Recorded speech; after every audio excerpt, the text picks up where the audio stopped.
Hello there. Welcome to another edition of Be the Boss of Your Money. I'm Mitch Goldberg. Thank you so much for joining me. We've got a bunch of important things to cover today. Finally, we finally had a pretty substantial down day across the market. It wasn't so much that the major averages were down so much, Dow being down over 500 points. It's the breadth of stocks that were down today. So today was genuinely a pretty tough day if you were in the market for short-term gains. And if you are short-term gains, while the Fed is insistent on raising rates and squashing inflation, you're very likely to be disappointed. And what I've been saying for a long time, the way you handle a market like this with the Fed raising rates in the end of a cycle, of a easy money cycle, which went on for years, you have to extend your time horizon. You know, if you're like me, you're 55. Okay. You know, I don't buy anything with a time horizon that's, less than 10 years away. I'm looking at stocks I have, and I'm like, I believe in 10 years, I will be in very, very good shape. I don't know where I'm going to be in the next year or two with my stocks, and that's okay. I don't need that money now in the next year or two. The money I need is already, it's already in cash. That's my savings account. And then money for emergencies is in another account, emergency fund. That's the way you do it. Okay, that's the order of finance, of personal finance. Emergency fund, savings, health insurance, investing. That's when you could really start to get your stuff in a row. Now, I could break all those down into subcategories, but you get what I'm saying. Anyway, severe down day today. Fed Chair Powell pulled his best clubber lang, if you remember from Rocky 3? I predict pain. And he said that right to the Senate Banking Committee's face. We are prepared to raise rates, and we are going to tame inflation. And there's nothing to stop us from doing it. We are going to do it. That sent a shiver down the spine of investors, probably of politicians, because it tells you the Fed is so determined to knock inflation down and not wait to see the impact of their rate increases thus far. So Fed's not going to be patient. They're going to break things. They're determined to do that. Hey, while you're watching, whether if you're watching in the live stream or the replay, if you'd be so kind, leave me a thumbs up, a heart, a smile, a wow, depending on what reaction is available to you, depending on which social media platform you're watching this on. I'd love to see that. Help spread the word to the rest of your friends and your contacts about the good work we're doing here. And I love hearing from you. So if you have a question about what we're talking about today, certainly ask me in the comments. We talk about a broad array of topics, from borrowing, spending, budgeting, starting a business, the housing market, of course, the stock market, the economy, interest rates, inflation. Lots and lots to do with your money, because that's the goal of the show. You work hard for your money, so we want to help you get your money working hard for you. So just say hi in the comments. Let me know you're out there. Maybe send me my favorite emoji. That's the smiley face with the glasses and the teeth like this. The buck teeth with the glasses. That's like my spirit emoji, right?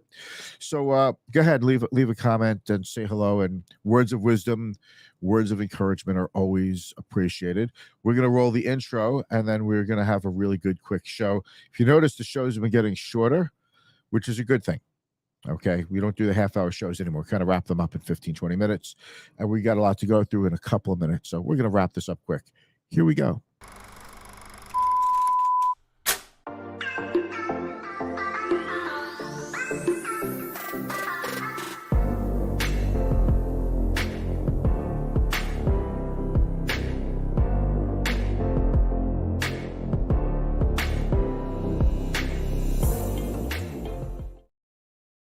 All right. Thank you very much for joining me. I'm Mitch Goldberg. You're watching Be the Boss of Your Money. We're going to talk about what happened today.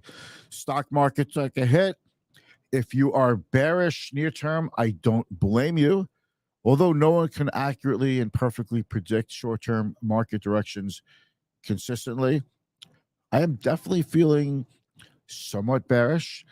And it's just the Fed's going to be relentless in raising rates. Market has to find an equilibrium.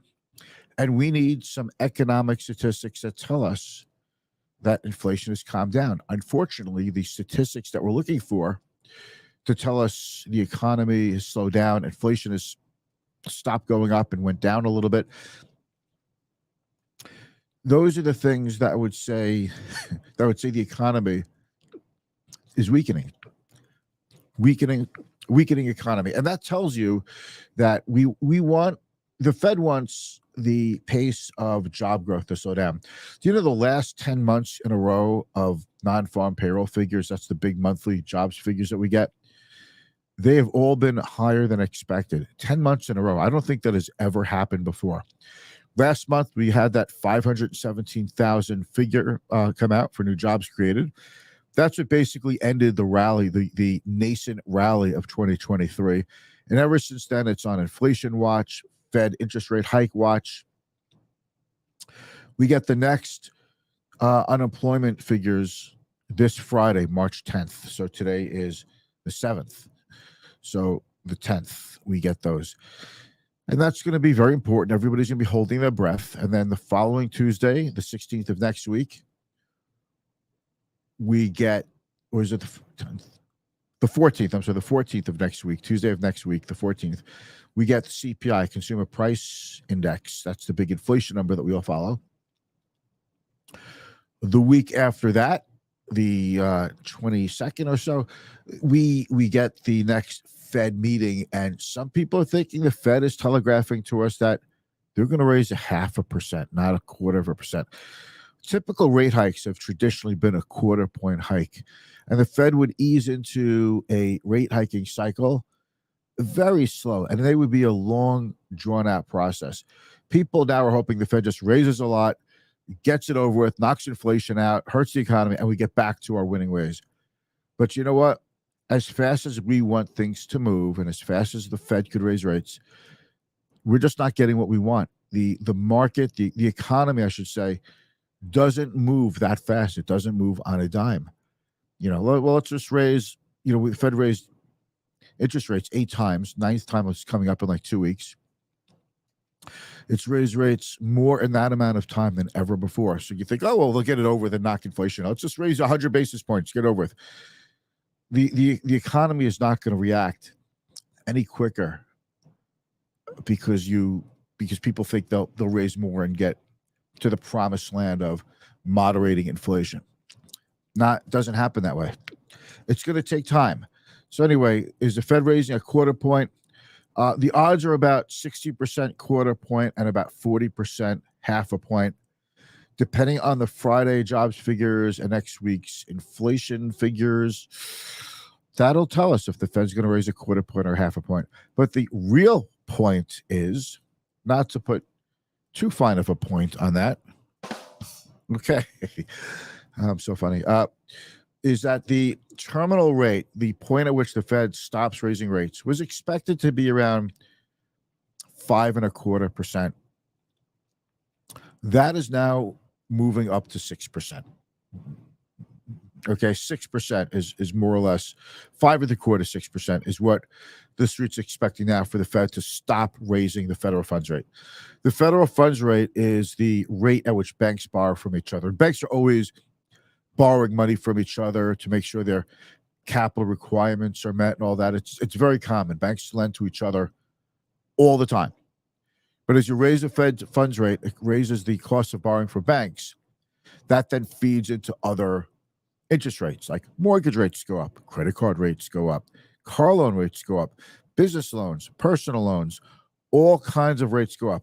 But it also helps money market rates, savings account rates, CDs, and T-bill rates go up. So more for savers, less for borrowers. Now, you see how that works? For the last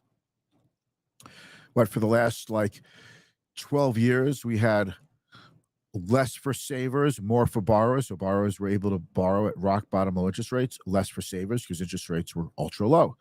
Well, now it's more for savers and less for borrowers. We have flipped the script, so to speak. And now there are good alternatives. First we were in a TINA market. There is no alternative to, stocks are the only game in town, especially with zero interest rates. I can't tell you how many baby boomers I've met that were making the mistake. We warned you right here on the show, and I warn my people, not my clients. I warn people for the last, 3.5, 4 years that I've been doing the live stream, warning people. Will Rogers, danger. I've been warning people this whole time to not get caught up. I'm going to get comfortable. To not get caught up in stock paying dividends because they're 3%, they're 4% dividend yields. Oh, I'll buy Verizon, it pays 5%. I'll buy AT&T, it pays 6%. But the company's not in good shape. Their earnings and revenues aren't growing. They're actually shrinking. And the dividend's not sustainable. And then some idiot will go, yeah, but it pays 5%. And that's what people make their decisions on. People just want to see what they want to see. So as a professional, I tell them what they don't want to see. Anyway, those stocks have gotten crushed. People who chased yields, talking to you, baby boomers, you are paying the ultimate price with the loss of capital at the worst time possible and not enough time left in your life to take the risk to recover. It's a tough position to be in.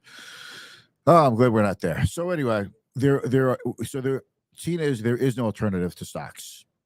Then became a terror market. There are reasonable alternatives. Bond rates started going up, so maybe you'll get a T-bill for 3%, or something like that. Like a 1-year T-bill or 6-month T-bill for 3%. Well, now rates are over 5% on T-bills.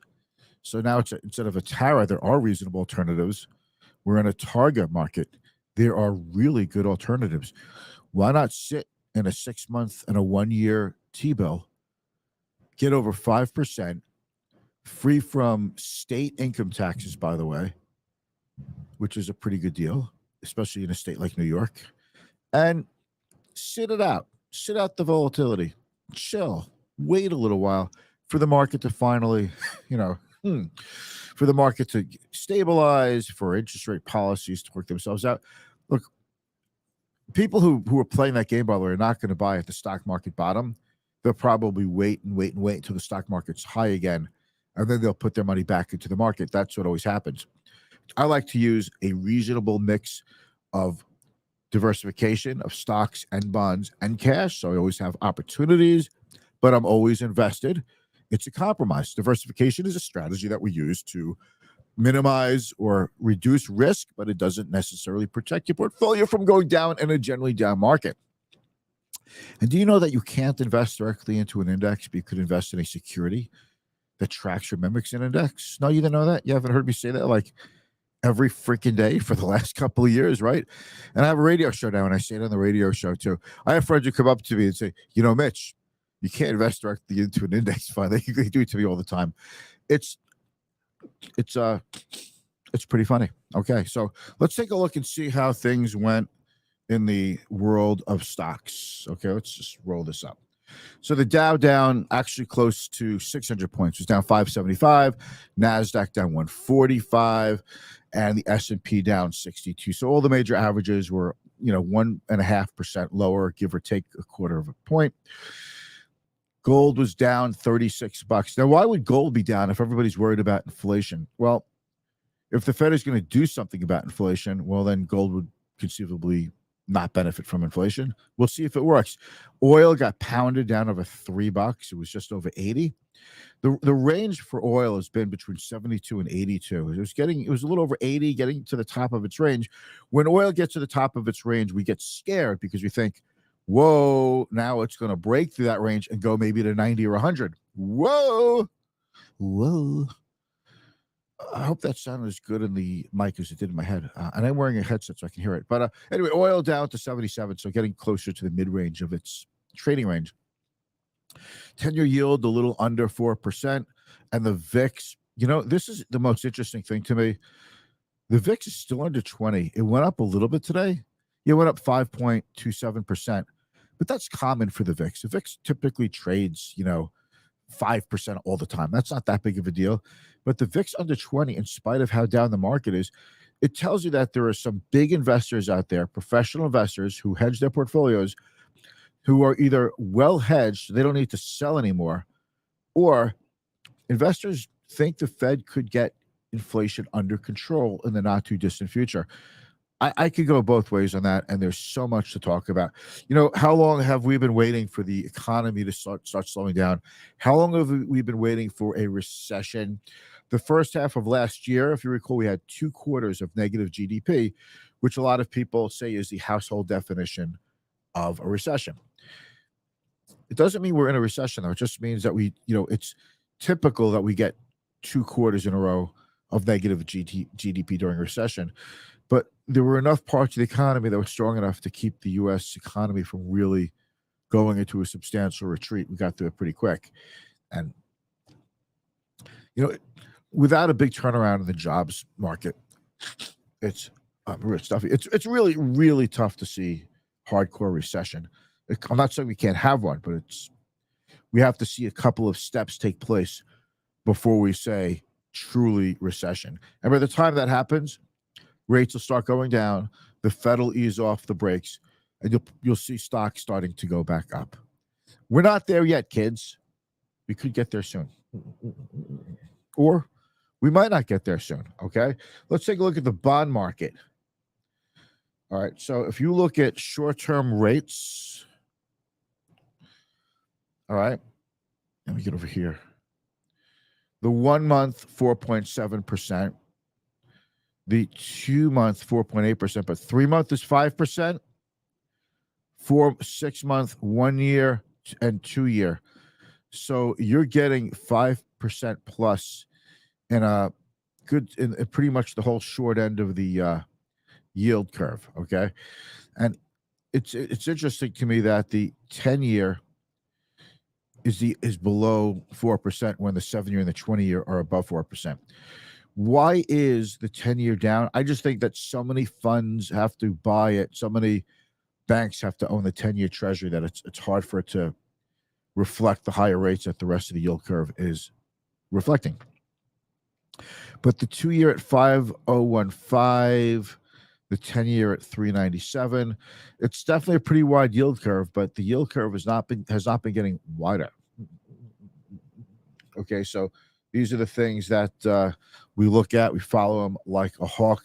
Who's out there? Maddie is out. Maddie, good to see you. Thanks so much for joining me. You're always so supportive. So today the Fed Chairman Powell spoke in front of the Senate Banking Committee. Tomorrow he speaks in front of the House Financial Services Committee. They don't want to just have a repeat of yesterday and ask Powell the same questions that the Senate asked. So the House asks like a lot of dumb questions. I've been following this my whole career. The House members will ask really dumb questions of the Fed because they want to look like they're smart. They want to look like they're asking questions, even though some of them don't do anything. But it's like you ever go to a charity meeting, there's always that one dude who keeps raising his hand, asks questions. In the meantime, that person has done the least work on the committee than anybody. That's what the House Financial Services Committee reminds me of. But some of the people are going to ask their questions in a nasty, negative tone, and some won't. But it's all about the C-SPAN viewers at home. It's all about the social media stuff at home. The Fed's going to do what it's got to do. Powell does not want to send the economy into a recession, but when Senator Elizabeth Warren questioned him and said, you could throw 2 million people out of work, he said, well, what would you rather have? Some people out of work or persistent inflation of 6%? What's it going to be? Throwing it right back to her. Powell is on the side of getting inflation lower, jobs be damned. And for a long time, we had a kinder, gentler Fed with Powell, but he has changed. He has put his fangs back in his gums, and he is ready to rip things apart. So that's basically it. I don't know, a couple of things that I looked at that I want to show you that I thought was pretty fascinating. Then we're going to go.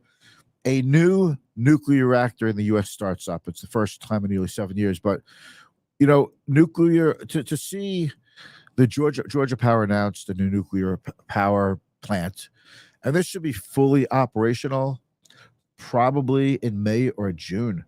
So it's interesting that the climate worries are so worrisome that we are embracing nuclear power. Supposedly we're better at it. We do it better. We'll see. But I just thought that was interesting. I remember as a kid with 3 Mile Island when that happened. My parents were scared shitless. People were afraid to buy milk and eggs because a lot of that stuff came from Pennsylvania. And, it was a scary time. People were worried, what was it, nuclear radiation in the air, what's going to happen to people. Livestock in the area had to be killed off because could have radiation poison. A lot of stuff, brings back memories, not all good. So we'll see how that goes. I just thought it was interesting. Okay, that's it for today's show. I will see you guys tomorrow. I so appreciate you joining us. And when I say us, we've got a team here behind me that helps manage our money and do the financial planning and creating the content. And we're always coming up with things to talk about because these are the things that we talk to each other about. And I think it's good to include you in the conversation. I happen to find it fascinating. And that's about it. Have a great day, everyone. Thank you.